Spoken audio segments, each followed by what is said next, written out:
من بين الاطباق الرمضانيه طاجين الدجاج بلي كروكات والزيتون. واليوم راح نوريكم تتبيله الدجاج بطريقه جديده اللي نعتمد عليها دائما ويجيكم بزاف بنين. هذا الطبق غير خبوه لرمضان.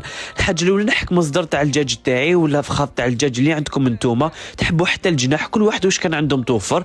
نحط عليه البصل اللي يكون مقطع رقيق، الحشيش، ونضيف عليه 3 سنات تاع الثوم، لي زيبيس، ملح، فلفل الكحل، قزبر، مرحي، ونزيد تابل الدجاج وبودره البصل. وعندي نص مغرفه تاع لاموطارد، بلا ما نساو 4 مغارف تاع الزيت، ونضيف عليهم نص كاس تاع الماء، ونزيد نضيف عصره تاع القرص ونخليه لمده ساعه.